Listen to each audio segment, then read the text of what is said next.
I'm excited to welcome you to my channel. Before I dive into my story, don't forget to hit that subscribe button. The morning air was crisp as I stepped out of the cabin, a slight chill still clinging to the night.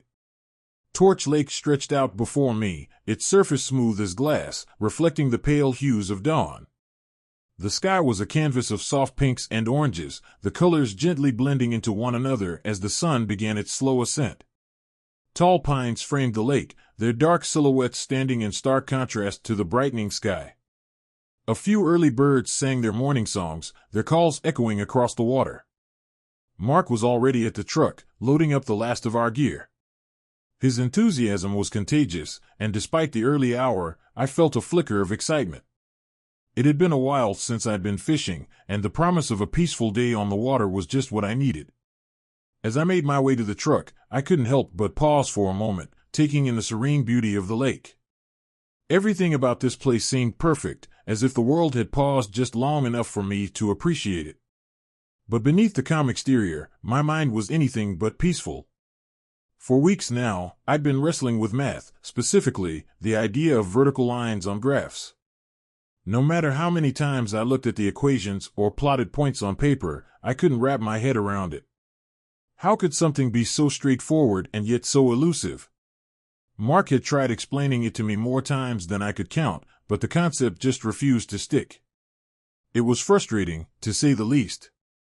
As we drove down the winding road towards the lake, Mark was already talking about the different spots we could try today, but I found myself distracted.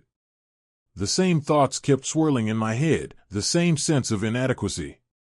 I couldn't help but wonder if I was just one of those people who would never quite get math. Maybe it was time to accept that some things were beyond me. But even as I thought it, a part of me refused to give up. Maybe today, away from the textbooks and the pressure, I could clear my mind and see things differently. The old Ford pickup rumbled down the narrow road, its tires crunching over the gravel as we made our way through the dense forests of northern Michigan. The truck had seen better days, its faded red paint chipped in places, the seats worn from years of use, but it had a charm that matched the rugged beauty of the landscape around us. The bed was packed with fishing rods, tackle boxes, and a cooler full of snacks, everything we needed for a long, lazy day on the water. On either side of the road, the trees formed a thick canopy overhead, their branches intertwined in a way that let only dappled sunlight through. The leaves were a lush green, a stark contrast to the soft browns of the pine needles that carpeted the forest floor. Occasionally, a break in the trees would offer a glimpse of the lake in the distance, its calm waters reflecting the sky like a mirror. The world felt quiet here, as if the hustle and bustle of everyday life were a million miles away. Mark, ever the conversationalist, was already deep into one of his favorite topics, how nature and math were connected. "You know," he said, glancing over at me with a grin, "there's a lot of math in nature. Like the symmetry you see in a lake, how it mirrors the sky above. It's almost like plotting points on a graph, everything has its place, its reflection." I nodded, half listening as he continued. Mark had a way of finding patterns in everything, from the way the trees grew to the path the river carved through the land. He talked about how the branches of the trees split off in a way that resembled fractals, or how the curve of the road could be seen as part of a larger equation. To him, math wasn't just something confined to a classroom or a textbook, it was alive, present in every leaf and ripple of water. "And then there's the lake itself," Mark went on, his eyes lighting up. "It's a perfect example of symmetry. If you stand at the right spot, the reflection of the trees and the sky on the water creates a mirror image.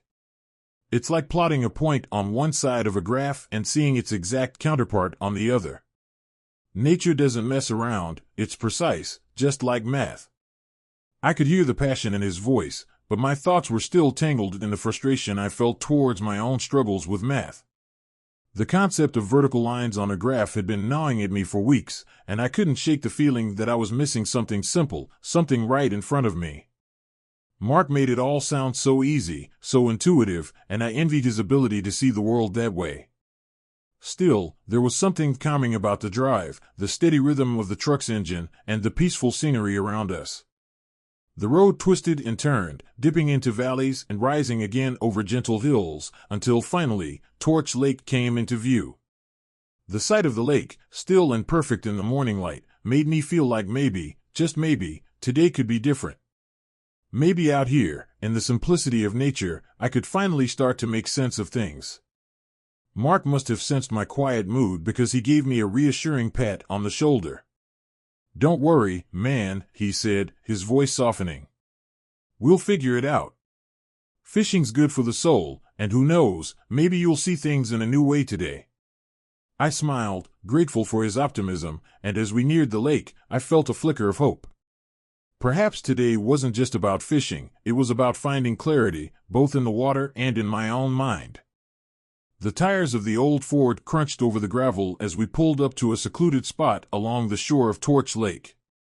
The sun had fully risen now, casting a golden hue over the landscape. The lake stretched out before us, a vast, glassy surface that mirrored the sky so perfectly it seemed to erase the line between earth and heaven. The water was so still, so clear, that it felt like we were standing at the edge of the world, staring into infinity. Mark and I hopped out of the truck, our boots sinking slightly into the soft, sandy soil as we began unloading our gear. The morning air was fresh, carrying the faint scent of pine and earth, with just a hint of the lake's coolness. Everything was quiet, save for the occasional rustle of leaves in the gentle breeze and the distant call of a loon echoing across the water. We worked in easy silence, the kind that comes naturally between old friends. Mark pulled out the rods first, checking the lines and making sure the reels were in good working order. I grabbed the tackle box and cooler, placing them on a flat rock nearby. The process of setting up felt almost ritualistic, each step grounding us further in the peacefulness of the place. As I attached the lure to my line, I couldn't help but admire the view. The sky above was a deepening blue, fading into the soft pastels of dawn, while the lake below reflected it all in perfect symmetry. It was like staring into a living painting, one that seemed to blur the boundaries between reality and reflection.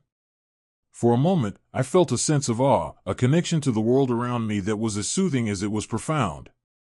But beneath that calm exterior, my mind was still a whirlpool of frustration. As I looped the line through the rod's guides, I couldn't stop thinking about the math that had been plaguing me. No matter how much I tried to focus on the simple, meditative task of preparing my rod, the concept of vertical lines on a graph kept creeping back into my thoughts, stubbornly refusing to make sense. It felt like there was a barrier in my mind, something intangible yet insurmountable, that kept me from understanding.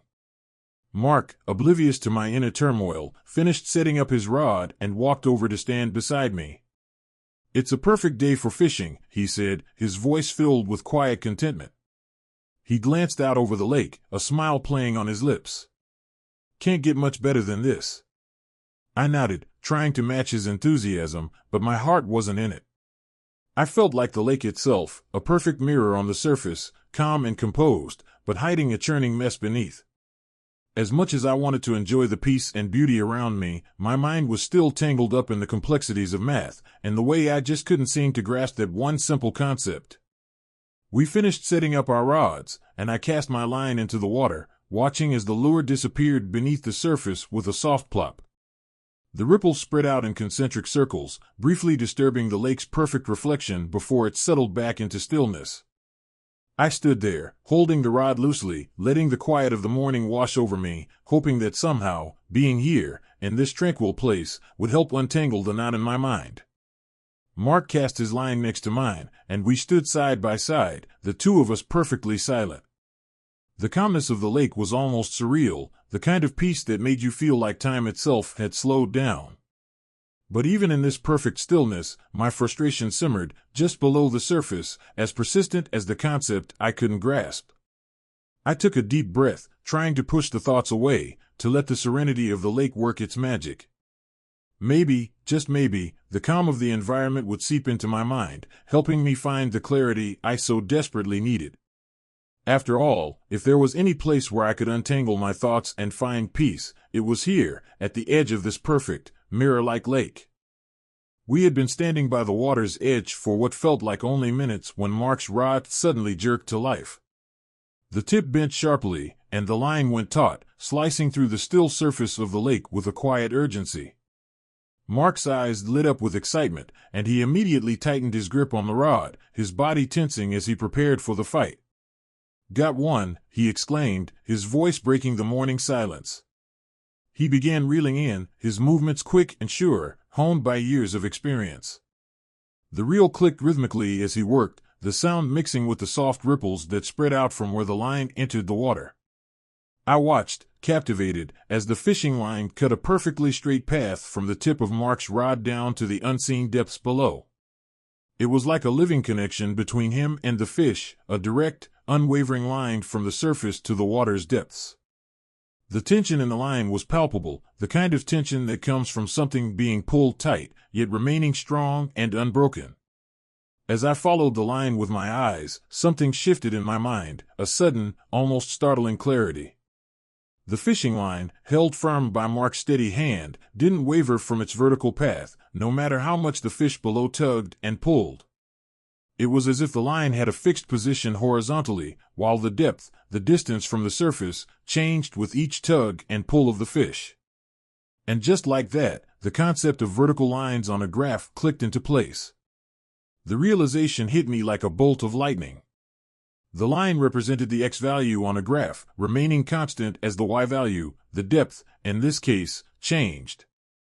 No matter how deep the fish swam, no matter how much it fought, the horizontal position of the line stayed the same, just like a vertical line on a graph where the x value never changes.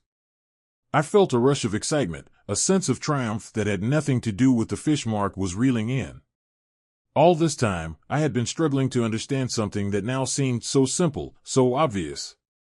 The line was a perfect metaphor for the vertical line on a graph, unchanging in one dimension while varying in the other.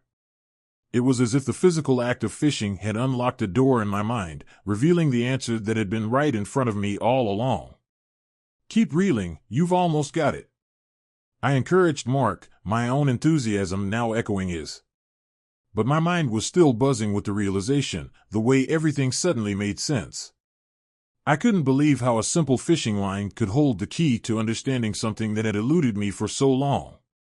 Mark's line grew tighter as the fish fought harder, the water splashing where the line met the surface. The battle was nearly over, and I could see the glint of silver scales just beneath the water. Mark gave one final, determined pull, and with a triumphant shout, he lifted the fish out of the lake, its body glistening in the morning light. But as much as I was thrilled for him, my thoughts were elsewhere. I couldn't stop thinking about that fishing line, that perfect vertical path that had somehow made everything clear. It wasn't just about catching fish anymore, it was about seeing the world, and math, in a whole new way. I looked at Mark, who was grinning ear to ear as he admired his catch, and I couldn't help but smile too, feeling as though I had just caught something even more valuable. In that moment, the lake, the fishing line, and the concept of vertical lines all merged into one clear image in my mind, and I knew I'd never look at a graph the same way again. Mark had barely finished unhooking his catch when I felt it, a sudden, sharp tug on my own rod. My heart skipped a beat as the line tightened in my hand, the rod bending under the weight of whatever was struggling on the other end. For a split second, I froze, the thrill of the moment mingling with the excitement of my newfound understanding. "Looks like it's your turn," Mark called out, still beaming from his own success. I grinned, gripping the rod tightly as I began to reel in. The reel clicked steadily under my hand, each turn bringing the fish closer to the surface. My mind, however, was focused on more than just the fish. I couldn't help but watch the line, mesmerized by how it cut straight down into the water, maintaining that same vertical path I'd noticed before. With every turn of the reel, the concept of vertical lines on a graph became clearer. The fishing line, stretched taut between me and the fish, didn't sway or curve, it stayed perfectly straight, perfectly vertical, just like the x value on a graph that remains constant no matter how much the y value changes.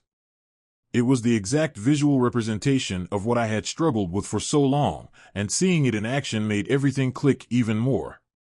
The fish fought hard, pulling against the line with all its might, but the line's path never wavered. I could feel the tension in the rod, the way it bent under the strain, but the line itself remained steady, anchored in its vertical position. The deeper the fish dove, the more the Y value changed, but the X value, the position of the line, stayed the same. It was a living, breathing graph in front of me, and I was part of it. The thrill of the catch mixed with the clarity of my understanding, creating a sense of satisfaction I hadn't felt in a long time. The struggle with the fish, the physical effort of reeling it in, was like a mirror to the mental struggle I'd faced with math. But now, as the fish began to tire, I felt that struggle giving way to triumph. Each crank of the reel brought the fish closer, and with it, a deeper certainty that I finally understood what had seemed so elusive before. As the fish neared the surface, I saw the water ripple and break, the silver flash of scales just beneath. My pulse quickened, the excitement of the catch mingling with the euphoria of my realization. I gave one last, strong pull, and the fish broke through the surface, thrashing as it was lifted out of the water. I stood there, holding the rod steady, the line still perfectly vertical, and felt a sense of accomplishment wash over me. The fish dangled at the end of the line, glistening in the sunlight, but my thoughts were on the simple, straight path that had led from the water to the air, from confusion to clarity. Mark clapped me on the back, laughing in shared excitement. "Nice catch," he said, but I could barely respond. I was still caught up in the marvel of how something as simple as a fishing line could bring such profound understanding. As I looked at the fish, still wriggling on the line, I knew that the frustration I'd felt with math was behind me. The vertical line, so steady and unwavering, was no longer just an abstract concept, it was real, tangible, and something I could see and feel.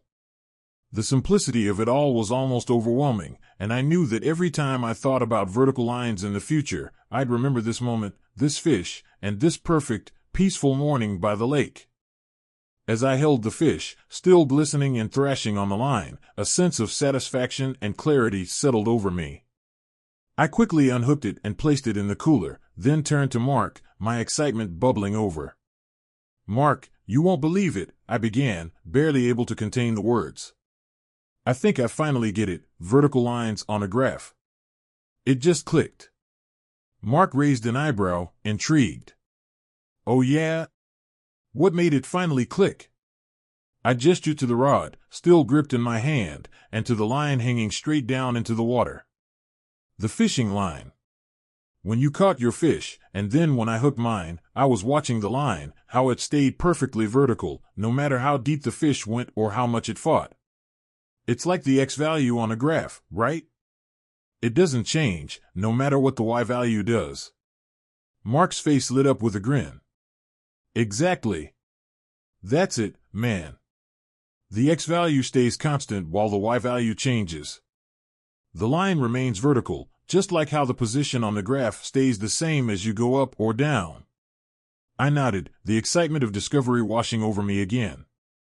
I just couldn't see it before, you know? But watching that line cut through the water, it was like I could finally picture it in my mind. It's not just a line on a piece of paper. It's real, something you can see and feel. Mark leaned on his rod, looking out over the serene lake, which was still a perfect mirror of the sky above. Nature's full of these kinds of patterns and concepts, if you know where to look. Think about how the ripples spread out when you throw a stone into the water. That's a wave pattern, just like a sine wave on a graph. Or the way trees grow, branching out in a way that follows a kind of fractal pattern. It's all math, just expressed differently. I looked at the trees lining the shore, their branches reaching skyward in intricate patterns. The way they split and spread out suddenly seemed more structured, more purposeful. "It's like everything has a pattern," I said slowly, the idea taking root in my mind. "Even the way the leaves are arranged on a branch, they follow some kind of order, don't they?" Mark nodded. "Yep. It's called the Fibonacci sequence. The arrangement of leaves, the pattern of petals in a flower, even the way pine cones are spiraled, they all follow that sequence. It's like nature's way of organizing itself, and it's all tied back to math." I took a deep breath, letting the calmness of the lake seep into me as I processed everything. The gentle lapping of the water against the shore, the rustling of the leaves in the breeze, it all seemed connected now, part of a larger, more intricate design.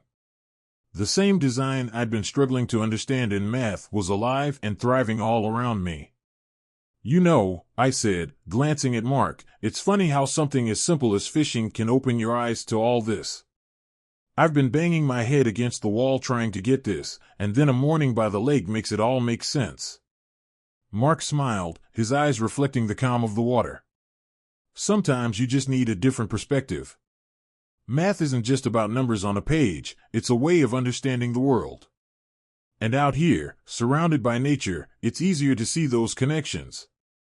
The patterns, the symmetry, the order, it's all there, waiting to be noticed. We stood in silence for a moment, both of us gazing out over the lake, which remained as still and clear as ever. The sky was a brilliant blue now, the sun climbing higher, casting a warm glow over everything. The world felt larger and more connected than it had before, as if I could finally see the threads that tied everything together. Mark broke the silence, his voice thoughtful. It's amazing, isn't it? How something as mundane as a fishing line can open up a whole new way of thinking. That's the beauty of it, though. Math isn't confined to the classroom. It's out here, in the real world, shaping everything we see and do. I nodded, feeling a sense of peace and understanding settle over me. Yeah, it is. And I guess the trick is to keep looking for those connections, to keep finding ways to make sense of it all. Mark chuckled, clapping me on the shoulder. That's the spirit. Who knew fishing could be so educational? I laughed along with him, feeling lighter than I had in weeks. The frustration I'd felt was gone, replaced by a sense of discovery and a newfound appreciation for the world around me. As we cast our lines back into the water, the simple act of fishing had taken on new meaning. Each cast, each tug of the line, was a reminder of the patterns and connections that made up the world. And as we stood there, side by side, the lake reflecting the sky in perfect symmetry, I knew that this day would stay with me. Not just for the fish we caught, but for the understanding we gained, a lesson in math, in nature, and in the simple beauty of seeing things in a new light. The sun had climbed high into the sky, casting a warm, golden light over Torch Lake. The air was still cool, but the chill of the morning had given way to the pleasant warmth of early afternoon. The surface of the lake remained calm, with only the occasional ripple disturbing its glassy reflection of the sky above. Mark and I had settled into a comfortable rhythm, casting our lines, reeling in small catches, and enjoying the peaceful surroundings. But then, without warning, I felt a sudden, powerful tug on my line. The rod jerked violently in my hands, the tip bending nearly to the water's surface. My heart leaped into my throat as I tightened my grip, feeling the raw power of whatever was on the other end. This was no ordinary fish. It was big, much bigger than anything we'd caught so far. "Whoa!" Mark exclaimed, eyes wide as he looked over at me. "You've got a monster on the line." I gritted my teeth, the rod straining against the sheer force of the fish. The line hummed with tension, vibrating under the immense weight. My muscles tensed as I began to reel in, every crank of the handle met with fierce resistance. The fish was pulling hard, fighting with everything it had to stay in the depths of the lake. The battle had begun. I could feel the strain in my arms, the effort of keeping the rod steady as the fish thrashed and tugged, trying to break free. My heart pounded in my chest, adrenaline surging through my veins as I focused all my energy on bringing the fish in. The line cut straight down into the water, an unyielding vertical path that mirrored the struggle between us. As I fought to reel it in, the fishing line became more than just a tool. It became a symbol, a visual representation of the challenge I was facing, not just with the fish, but with learning itself. The tension in the line, the way it held firm despite the pressure, reminded me of the persistence needed to overcome obstacles, whether in the classroom or out here on the water. It was a battle of wills, a test of strength and endurance, both physical and mental. The fish pulled hard to the left, and I leaned into the rod, using my body weight to counter its force. The line remained steadfast, perfectly vertical despite the wild thrashing below. I could see the line cutting through the water, a straight, unwavering path that kept me connected to the fish. In that moment, I realized how much this struggle mirrored my journey with math. Learning, like fishing, wasn't always easy. It required patience, determination, and a willingness to keep going even when things got tough. The vertical line, so steady and true, was a reminder that progress wasn't always about making big leaps. It was about holding steady, maintaining your course, even when the weight of the challenge threatened to pull you under. Just like how the x-value on a graph remains constant, I had to stay focused, keep my grip, and trust that I could bring this fish, and my understanding, home. Mark cheered me on from the sidelines, his encouragement a steady rhythm that matched the beat of my heart. "You've got this. Keep reeling." I could feel the burn in my arms, the sweat on my brow as the fish put up one last, desperate fight. The rod bent to its limit, the line cutting through the water with a high-pitched whine. But I didn't let go. I held firm, every muscle in my body straining as I pulled the fish closer and closer to the surface. The water churned where the line entered, a swirl of silver and froth. My pulse quickened as I caught a glimpse of the fish, huge, its scales glinting in the sunlight, the largest I'd ever seen. With a final, determined pull, I brought the fish out of the water, its massive body thrashing in the air before it finally came to rest, exhausted, on the shore. I stood there, panting, the rod still gripped tightly in my hands, staring at the massive fish in awe. My arms ached, but the sense of accomplishment that washed over me made the pain worth it. I had done it. I had caught the biggest fish of the day, and in doing so, I had solidified something even more important. As I looked at the fishing line, now slack in my hands, I couldn't help but smile. This line, this vertical path that had connected me to the fish, was a reminder of everything I had learned today. The struggle, the tension, the determination to hold on, it all mirrored the challenges I had faced with math. But just like with the fish, I had held firm, stayed the course, and ultimately, I had come out on top.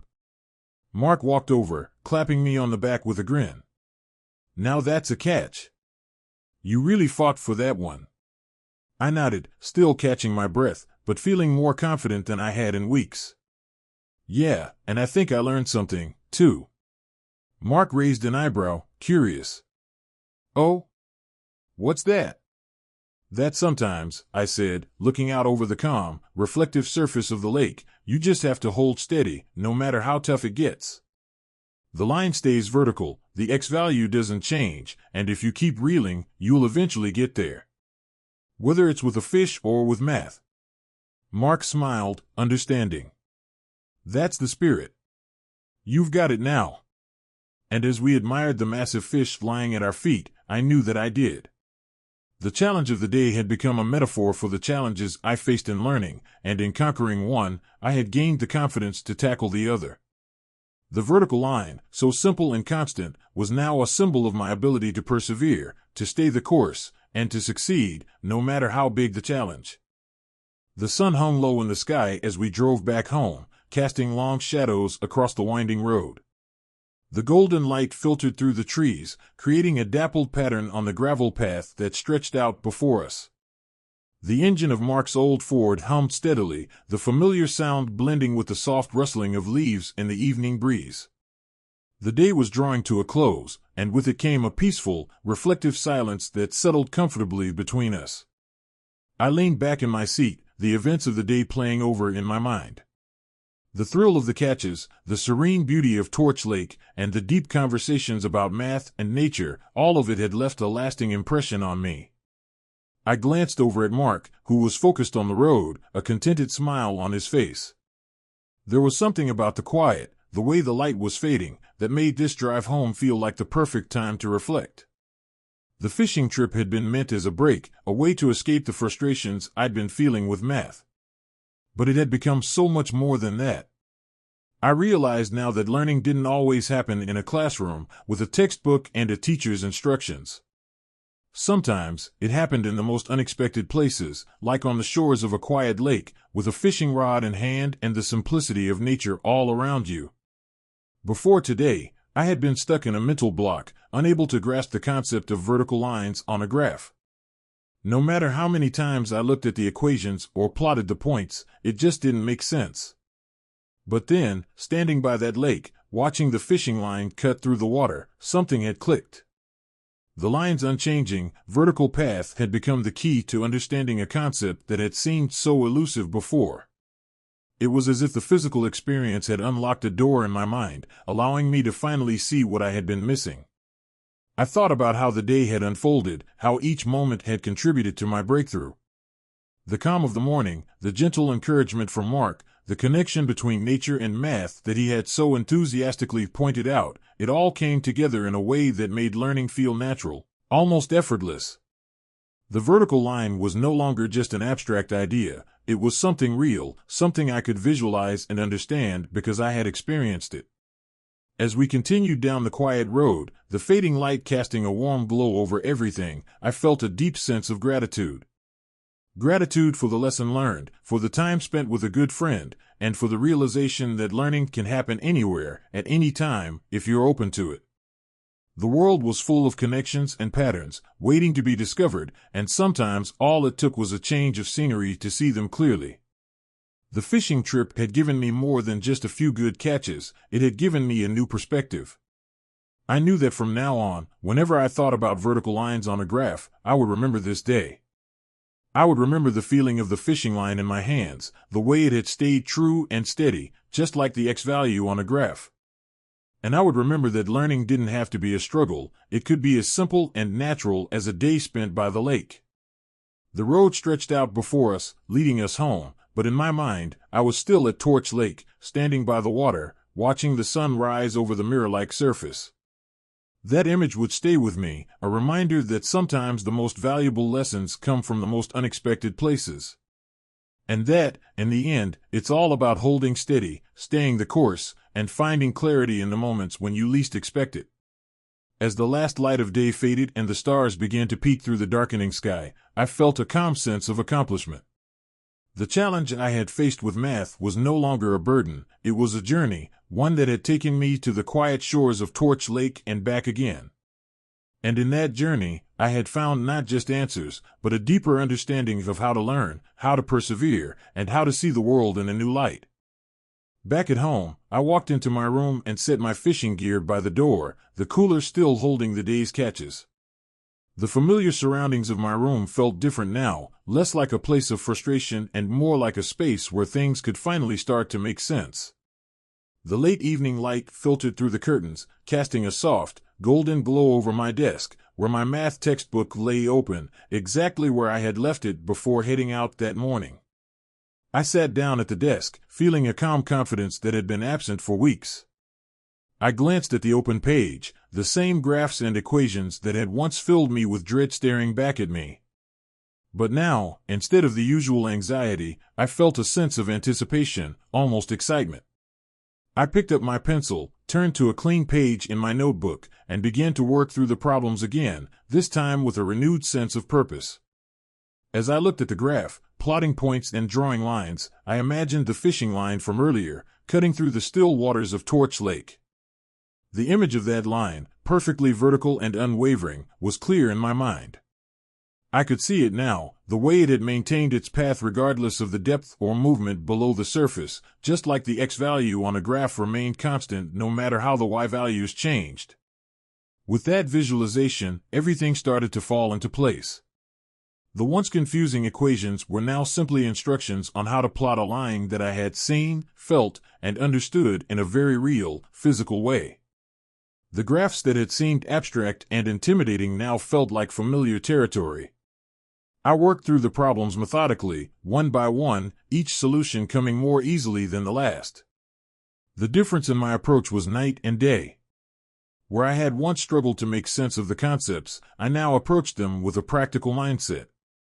I wasn't just looking at numbers and lines, I was recalling the experiences of the day, the tension in the fishing line, the satisfaction of the catch, and how they all tied back to what I was studying. The textbook wasn't just a collection of theories, it was a guide to understanding patterns and principles I had witnessed firsthand. Every time I came across a vertical line on a graph, I thought back to that moment when the concept had finally clicked. I could see the line as clearly as I had seen it in the water, and with that image in mind, plotting it on the graph was almost second nature. I didn't hesitate anymore, I didn't second-guess myself. I knew what I was doing because I had felt it, lived it. As I continued working, a deep sense of accomplishment settled over me. The intimidation I had once felt was gone, replaced by confidence and clarity. I realized that the fishing trip had done more than just provide a break from studying. It had given me a tangible reference, something I could return to whenever I needed to make sense of the material. It was a practical, real-world experience that bridged the gap between abstract concepts and understanding. The problems that had once taken me hours now flowed smoothly from one to the next, each solution reinforcing my newfound comprehension. The fishing line, the steady path it had taken, became a symbol of how I could approach learning from now on, with patience, persistence, and the knowledge that sometimes the answers come when you least expect them. As I closed the textbook after finishing the last problem, I felt a deep sense of pride. I had conquered something that had seemed insurmountable just hours before. And in doing so, I had learned more than just math. I had learned how to apply my experiences to my studies, how to draw connections between the world around me and the concepts I was trying to grasp. I looked at the fishing gear by the door, a smile tugging at the corners of my mouth. Who would have thought that a day on the lake could change the way I saw math? But it had, and I knew that from now on, whenever I opened that textbook, I would remember the fishing line cutting through the water, the quiet beauty of Torch Lake, and the realization that learning could happen anywhere, as long as you were open to it. With that thought, I stood up from the desk, a sense of calm satisfaction settling over me. The once intimidating graphs were no longer a source of frustration. They were a challenge I had met and overcome, just like that massive fish I had reeled in earlier. And just like with the fish, I knew I had the strength to tackle whatever came next. As I sat quietly in my room that evening, the events of the day replayed in my mind, each moment filled with a significance I hadn't fully grasped until now. The fishing trip had started as a simple escape, a way to clear my head and get away from the frustrations of math. But as the day unfolded, it became something much more, a turning point, a moment of clarity that changed the way I understood not just math, but the world around me. I had gone out to Torch Lake expecting to catch fish, but I had reeled in something far more valuable, a deeper understanding of how learning can happen in the most unexpected places. The experience had shown me that nature isn't just a backdrop to our lives, it's a teacher, offering insights and lessons if we're willing to pay attention. The vertical line on a graph, once an abstract concept that seemed impossible to grasp, had come to life in the form of a fishing line cutting through the water, steady and true. That simple, real-world experience had unlocked something in my mind, making a complex idea suddenly accessible. As I reflected on the day, a lingering sense of accomplishment settled over me, deeper than any satisfaction I'd felt from academic success before. It wasn't just that I had solved a few math problems or caught a few fish. It was that I had made a connection between the world of numbers and equations and the tangible, physical world I lived in. And that connection was something I could carry with me, a new way of thinking that would shape my approach to learning in the future. I realized that learning didn't have to be confined to books or classrooms. It could happen anywhere, on a quiet lake at sunrise, in the rhythm of reeling in a fish, or in the stillness of nature. The key was to stay open, to see the patterns and connections that exist all around us, waiting to be discovered. Complex ideas weren't always locked away in textbooks. Sometimes, they were reflected in the simplest of experiences, like the tension in a fishing line or the symmetry of a calm lake. Looking back on the day, I felt a deep sense of gratitude, not just for the lesson learned, but for the way it had come to me.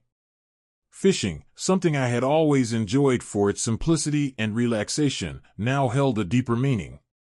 It wasn't just about the catch, it was about the process, the patience, and the way it mirrored life's challenges. And math, once a source of frustration and confusion, had become something more relatable, something I could now approach with confidence and curiosity. As I thought about the future, I knew this day would stay with me, not just as a fond memory, but as a touchstone for how I would approach learning from now on. Whenever I faced a difficult concept or a seemingly insurmountable challenge, I would remember the fishing trip, the way I had held steady, stayed patient, and found clarity in the most unexpected way. It was a lesson in perseverance, in seeing the world through a different lens, and in trusting that the answers were out there, even if they came from a place I hadn't thought to look. The connection between the day's events and my future approach to learning was clear. I would no longer see challenges as barriers, but as opportunities to find new perspectives, to seek out the connections that make complex ideas accessible. And I would carry with me the knowledge that sometimes the most profound lessons come not from studying harder, but from stepping back, embracing the moment, and letting the world around you offer its wisdom. With a new appreciation for both fishing and math, I felt ready to face whatever came next, knowing that I had the tools and the mindset to overcome any challenge. The fishing trip had been more than just a day on the lake. It had been a pivotal learning experience, one that would shape my understanding of both the world and myself for years to come. This is where the story ends. Share your opinion in the comments. Did you like the story?